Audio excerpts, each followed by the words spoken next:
ஏன் அம்மா ஒரு கையில குழந்தையும் இன்னொரு கையில பேக்கி வச்சுட்டு வேக வேகமா அவங்க ஹஸ்பண்டுக்கு ஈக்குவலா நடக்கிறாங்க. முன்னாடி போறது அவங்க ஹஸ்பண்ட் தான். அவங்க பின்னாடி வராங்களா ஏன்னு கூட பார்க்காம ஒரு வேக வேகமா நடக்கிறாரு. பஸ்ஸும் ஏறிடுறாரு. கொஞ்சம் தூரம் போனக்கு அப்புறம் தான் அவங்க இல்லன்றதை ரியலைஸ் பண்ணிட்டு திருப்பி இறங்கி வந்து பாக்குறாரு. அவங்கள போட்டு அடிச்சு வீட்டுக்கு இழுத்துட்டு போறாரு.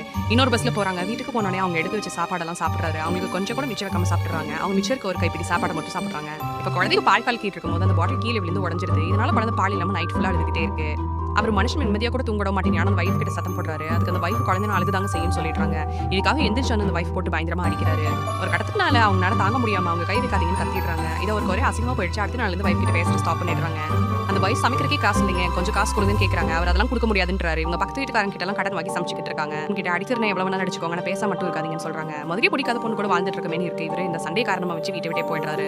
அவங்களும் இவர் திரும்பி வருவாருன்னு பாக்குறாங்க. ஆனா அவர் கடைசி வரைக்கும் வரவே இல்லை. அதனால இவங்க நம்மளே தான் நமக்கு இருக்கணும்னு சொல்லிட்டு இவங்க கொஞ்சம் கொஞ்சமா வேலைக்கு போறாங்க. இப்ப அப்பளம் போடுற ஃபேக்டரிக்கு போய் 3 வேளை உழைச்சு சம்பாதிக்கிற அளவுக்கு சாப்பாடு போடுறாங்க. இப்ப அந்த குழந்தை வளர்ந்துருது. ரொம்ப சந்தோஷமா இவங்க